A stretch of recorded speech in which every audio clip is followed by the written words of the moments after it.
to BBC News, and in this video we will be looking at the horrific typhoon which hit the Philippines.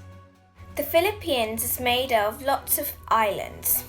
The Philippines is a slightly poor country, but it has a lot of gold, silver and oil, but then it's got a lot of natural disasters and 1/5 of the population are poor. Also, they don't have much protection schemes when it comes to natural disasters. Let's talk about a natural disaster which occurred in the Philippines. So we're going to be talking about the Typhoon Haiyan. So what was the Typhoon Haiyan?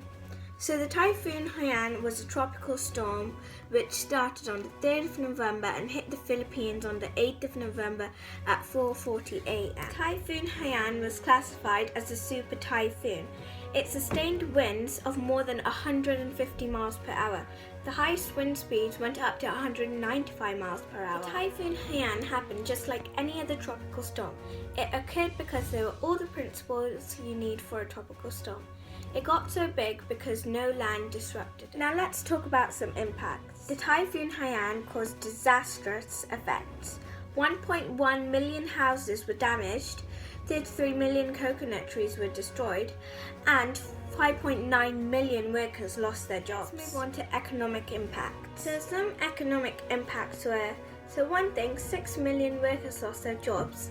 The overall economic impact the Typhoon Haiyan caused was worth £3.83 billion. Major rice, corn and sugar producing areas for the Philippines were destroyed, affecting the country's international trade and farmers' incomes. The city of Tacloban's airport was severely damaged, affecting businesses and tourism. Now we're going to move on to social impact. More than 7,000 people were killed, 1.9 million people were left homeless, and 6 million were displaced. There were outbreaks of disease due to the lack of sanitation, food, water, shelter and medication. The Tacloban city government was devastated, with only 70 people at work in the immediate days after disaster, compared to 2,500 normally. Many were killed, injured, lost family, or were simply too traumatized to work. Now we're going to move on to the environmental impact. Floods destroyed houses and businesses near coastal areas. The Philippine government estimated that 71,000 hectares of farmland was affected. Thousands of trees were uprooted, leading to a massive release of carbon dioxide and loss of habitat, with resulting effects on wildlife. Lots of animals got killed. So when the smaller animals die, so do its predators and the food chain will die. Flooding knocked over Power Barge 103, causing an oil spill, affecting mangrove ecosystems. Major roads were blocked by trees and were impassable. Now I'm going to be covering primary effects and secondary effects. Primary effects were that power lines fell, crops were destroyed, flooding occurred and fishing boats were destroyed. And now secondary effects, power supplies were cut off for 3 weeks. Wow. And people were devastated.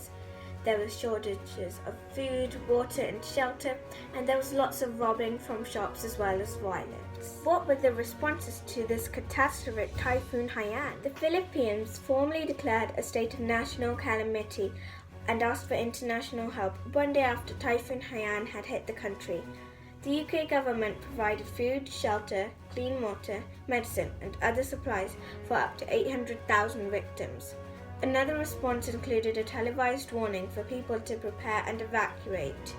The government also evacuated people to the Tacloban indoor stadium, which had been built to withstand typhoon winds. Several charities provided emergency aid such as water, food and shelter. In the longer term, people are helping get their livelihoods back, for example by repairing fishing boats or distributing rice seeds. Before we end this news, I want to tell you a bit about Typhoon Haiyan in detail. This tropical storm became the Typhoon Haiyan because it had these conditions. It was 5 degrees to 30 degrees above the equator. It had warm oceans which were above 26.5 degrees. It had light winds and it had the Coriolis effect, the spin of the earth. Houses were demolished, as well as that trees were uprooted. Thank you for joining BBC News. Good night.